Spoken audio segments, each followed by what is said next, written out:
Today, we'll be showing you the secret to Lotus, how do the pros play, and what you should be focusing on to win more games. Let's get right into it.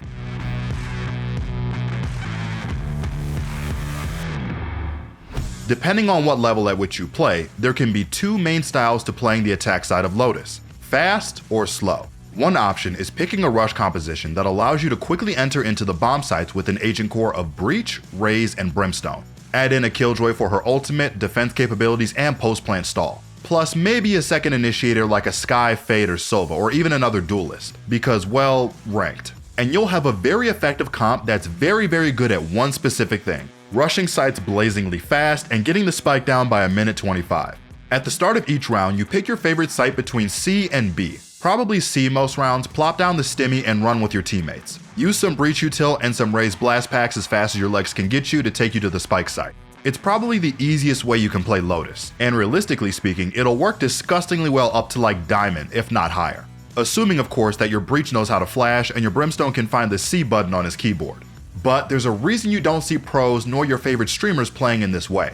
Outside of the obvious that some highly intelligent ranked players are able to read the strat that's go C 12 rounds in a row, it also becomes very hard to execute if you're playing against a good stalling agent that knows what they're doing.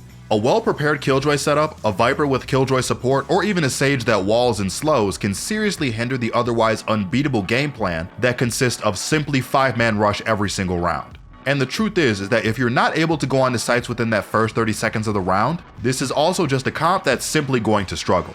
Brimstone's smokes don't refresh, there's no real fake potential with his range, and Breach is not getting a second use out of his flashes either. So if you're a Mortal Plus, or if you even want to just learn the optimal way of playing Lotus, we advise you to stay for this second part. If we take a look at Lotus, you will notice that the entrances to both B and C sites are very narrow choke points. This makes it incredibly difficult to run any kind of fast play into these sites, assuming a good defensive hold. In fact, pushing fast into either site is best done with the use of an ultimate such as Killjoy's Lockdown or Breach's Rolling Thunder, both of which force defenders out of position so that they can no longer hold the choke or use counter utility to delay the oncoming attackers. If you don't have perfectly placed in time flashes or an ultimate, it becomes very claustrophobic and it's difficult to burst through. You could see Fnatic's Flash's comp struggling with exactly that. Both C and B were closed, and outside of the pistol they were only able to get a single attacking round on the board. But before we go more in depth and break down the secret sauce, I just quickly want to let you know that we also have a website. Over on ProGuides.com, we have exclusive guides, boot camps, and even one-on-one coaching from Immortal and Radiant level coaches. You can get access to everything for just $8 a month, and it's something we'd highly recommend if you're serious about getting better at Valorant. So now, what is the secret to winning Lotus as an attacker? It's controlling A rubble. Control of the area outside of A is essential to a successful attacking half. In fact, having control of A rubble is the minimum for each and every round you don't have ultimates to support those fast B or C plays. You might be wondering at this point, why is A map control so important? The first reason is that whilst you still hold this area of the map, you have access to a second route into the B site. If you can use the door from A main through to B site for a split, where some of your team goes through the door and the others go through B main, you are immediately creating significant pressure on the B site defenders, and limiting the number of viable options that they can play. Where they might have felt comfortable holding the B main choke point from on site, they will now have to fall back in an attempt to isolate an angle, or be caught in the crossfire as your team approaches from each side. The second reason, and now this one might sound obvious, but there is more to it than you would first think. You need A rubble and A main to take A site. That doesn't mean, however, that you have to take the A site, but this control of the map will draw out abilities from defenders on the site, and could pull rotations from defenders at B and C. This means that you have a lot of options available to you, because once you can successfully take the A site, anytime that you show your presence on this side of the map, it can create opportunities for teammates to lurk and for the team to rotate and take the empty sites. Let's look into those plays a little more. You might commit all 5 players towards A if that's where you intend to plant, but most of the time 3 or 4 players can do the job of taking that control and making enough noise to draw rotation from the opponents. This is where some smart positioning from the other players can change the round. These 2 corners close to B site can provide you a huge amount of sound information. You might hear a sound cue such as a Killjoy turret being deactivated or the footsteps of the defender leaving and rotating through upper towards heaven. This would be a great moment to call your teammates outside A to break the door and quickly turn the round into a B split. An ideal position to plant in this round would be anywhere on the left side of the site, as it's open to both A link and B main, which you are very likely to control. Now the C side doesn't have such great lurking positions, but if 2 players can take the spike and wait at C lobby then start to slowly sneak up C long, they will very likely find that they walk into an empty bomb site or at least a surprised lone defender. Once the C site is secured, plant the bomb in the right corner of the site. This plant position allows those teammates who are rotating through spawn to be able to spot and kill a diffuser all the way back from the mound. With all this new information in mind, which agent should you pick? Thinking purely of the attacking side for the time being, there is one agent that is crucial to success with this slow style of play, and that is a controller with fake potential. Having a controller that can send smokes and support the team in A map control, whilst waiting ready to take C site, is a very powerful tool to have. The best picks for this role would be Astra and Omen. Brimstone's range just wouldn't quite cut it.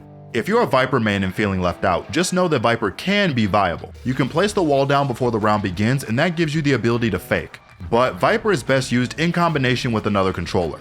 So now you're ready to go and win your attack side on Lotus. But what about defense? If the attackers need A map control, it is of course worth fighting for as a defender too. That means that often 2 or 3 of your team will start their round towards A where they can help in the fight.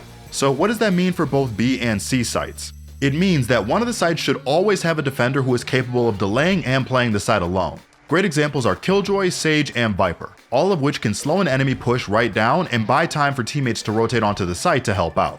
Alternatively, an agent that can get very early information about a C push by checking C long can work. Think Cypher with a camera, Sky with a flash, Fade's Haunt, or KO's knife. So now, here's the trick to winning the defense side. Keep the attackers from getting through the door in A lobby. This is your choke point, and if you commit enough utility to get a player up to rubble, you can keep this control of the map for a long time. Get a smoke in the doorway and suddenly your opponents won't feel so confident in taking that fight. Often you'll send them the other way, so it's good to stay one step ahead, and if you started the round with 3 towards A to guarantee you win the fight, now one teammate can rotate to strengthen your B or C site defense. Immediately, this makes your agent composition an important talking point. The problem you have is that you need agents with abilities that make simple combinations to prevent the majority of the enemy team from getting through that doorway at the start of the round. Your answer to that problem? Raze. Raze's grenade is unmatched in the game right now when it comes to damage dealing over an area. You can combine Raze with a few agents to make unbeatable combos for keeping the enemy out. The first is with Fade. Using Fade C's in combination with a grenade not only keeps an enemy brave or stupid enough to step into the tethered spot, but it also decays enemies for 75 health, which nearly guarantees a kill. Your second option is Breach. A stun at the start of the round stops anyone trying to push out past the grenades of Raze. And your third, which ties in nicely with our talk earlier about controllers, is Astra. Astra's gravity well works similarly to Breach's stun in this scenario, and the best thing about it is Astra can help out with this utility from anywhere on the map, making your defense setup flexible. With all this in mind, how should you set up at the start of rounds as defenders? And which agent should you pick to give yourself the best chance of winning? Our recommendation is that you pick as many of those options for A map control as you can. The most important of course is Raze, but if you combine them with Fade, Breach, and Astra, you have so many options for how to set up your defense and the ability to adapt your positioning depending on how the enemies have played so far, while still maintaining the early control of A rubble each round. We would then recommend Killjoy as the perfect complementary pick to this composition. With 2 nanoswarms to hold off attackers, there is no better solo site holder than Killjoy. Combine that with the ultimate, which is fantastic on the take or retake of any site. Conveniently, Astra doubles up quite nicely as your second passive site holder. Similarly to Killjoy, they are able to use their utility from a distance and delay the attacking push. I'm sure some of you are saying, hey, my favorite pro team doesn't play these agents. And that's true to some extent. Not every top team is going to run the same comp, and not every comp that works in pro play is going to do well in ranked. You need to remember that pro teams often have weeks of preparation and theory crafting going into how they play. So yes, a lot of those agents are viable too, but they take more time to get right, and won't have those simple combinations you can just jump into and explain to your local ranked player in 15 seconds before the barriers go down. Not comfortable with the agents we suggested? Don't worry, here's some other options for you that can work. The non-negotiable is having Raze and at least one of our A-site nade combo players, those players being Astra, Breach, or Fade. However, beyond that, there is more flexibility in what you can choose. As we mentioned earlier, Sage is an agent that can be used effectively on defense as well as Cypher. Then both Sky and KO are useful picks for their flashes and information gathering. Even Yoru can work to fill that role, as you can get the added bonus of the teleport to rubble. Finally, if you don't have anyone up to playing Astra, Omen is your next best pick.